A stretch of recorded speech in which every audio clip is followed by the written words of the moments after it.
What is your advice in trying to build a culture of honor and revival amongst opposition? Well, you can always be honorable towards anyone.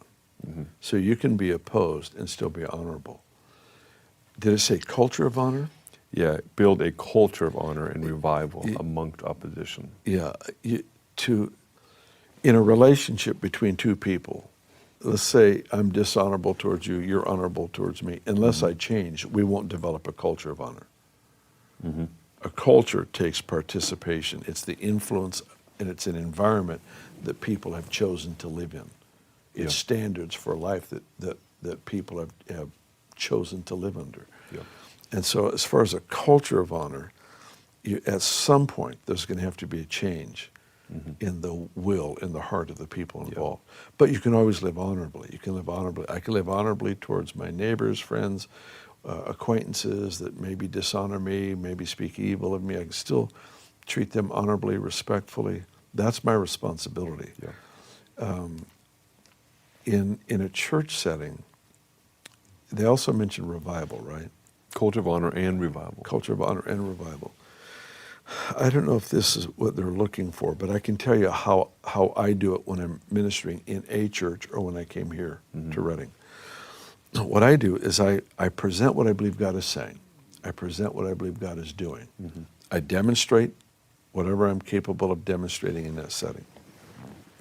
Let's say, for illustration's sake, let's say there's 100 people in the room, and I can tell there's a number of people that don't like what I'm doing. Yep.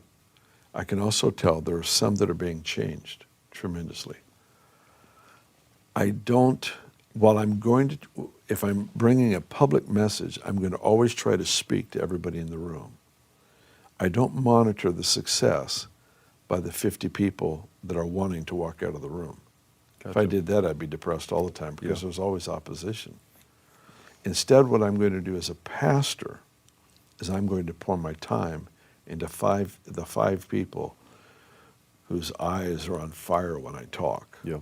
I'm looking around the room and I can see 5 that are being dramatically changed, 20 that are asking questions, 50 that want to leave the room. I'm not going to pour my time to chasing the 50. Yep. For me, that's a lost cause. It doesn't mean I'm going to give up on them. Doesn't mean I'm not going to love them. Doesn't mean I'm not going to speak and to serve them. It just means they don't get the priority of my time. Yep. I'm not going to chase somebody who doesn't want what God's called me to do and to be. Yeah. I'm not going to chase them. Yeah. What I will do is I'll pour my time into the people that are being impacted by what I have to offer, what I have to give, the word, whatever the Holy Spirit is doing. Those are the people that get my time. And I'll tell you why. Their breakthrough there's a certain wall of separation between the pastor and a congregation, especially when you first arrive on the scene. Yep. You can do whatever you want to try to get rid of it. You have a position, a title. They don't. It just is there. You can try to be as friendly, as open, as transparent as you want, but there's still that demarcation. So what I do is I'm going to pour myself into the 5, so to speak, because their breakthrough will spread through the group more than my breakthrough will. Because my breakthrough in their mind is, well, he's the pastor. Yeah.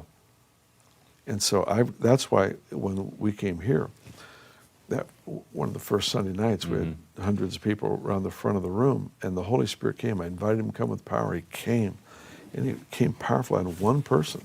And the whole front of the auditorium is filled with people. Yeah. And the Spirit of God fell on one person. And Mom and I looked at each other, and we went, we got it. Yeah. It's unstoppable now. Yeah. Because it's the cloud the size of a man's hand. You can't measure the breakthrough by numbers. You have to measure it by authenticity. Is it him? That's breakthrough. Gotcha. Now, if you will give attention to what he's doing without stumbling over what he's not doing, the appearance, the however many people are in the room that aren't being impacted. Yeah.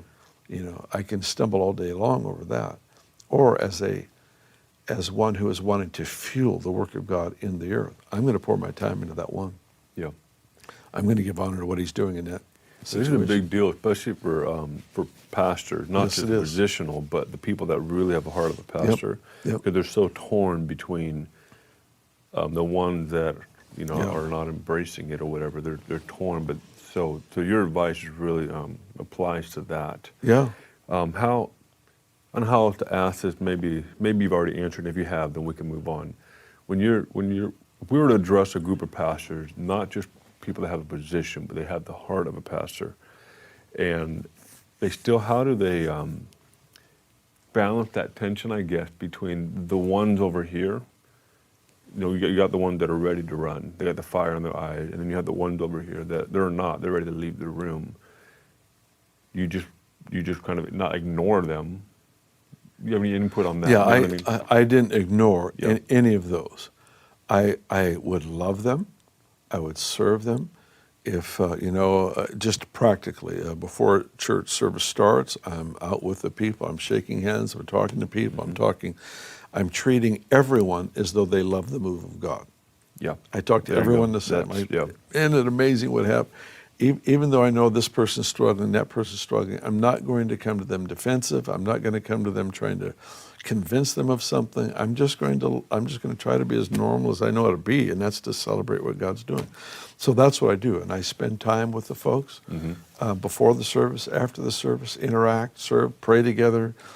Somebody comes up, says, "I've really been struggling with what's happening." I go, "I understand. I've had my struggles too, and I try to serve them as best I can." It's never pointing the finger saying you don't love God or you don't love the move of God.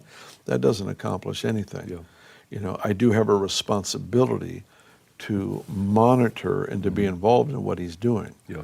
And it's a personal.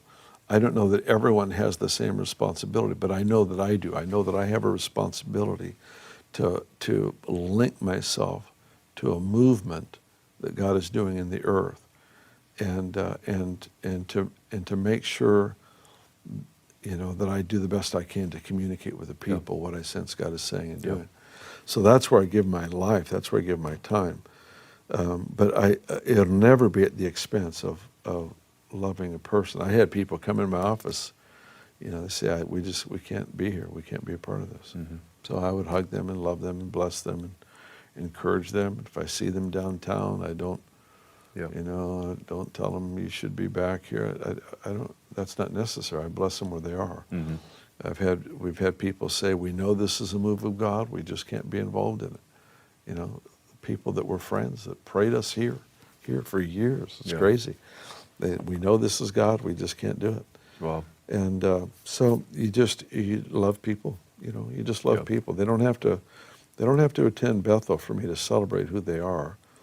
And quite frankly, a number of the folks that left, since we're talking about that, they went to churches in town. I know the pastors, and the pastors are equally hungry for a great move of God. Mm-hmm. And they'll go at a different pace. And that's probably what's good for them, for the people. Yeah. And that's only right. I celebrate that. Yeah. I know these guys. I spend time with them, and they're hungry for God. And when we are together, we just celebrate the goodness of the Lord, what He's doing. Yeah. And some of the people that were here are now there. That's not a loss. Mm-hmm. That's when the Lord's about to do something new, He usually rearranges His army. So you just get used to No, it. it's good. Good.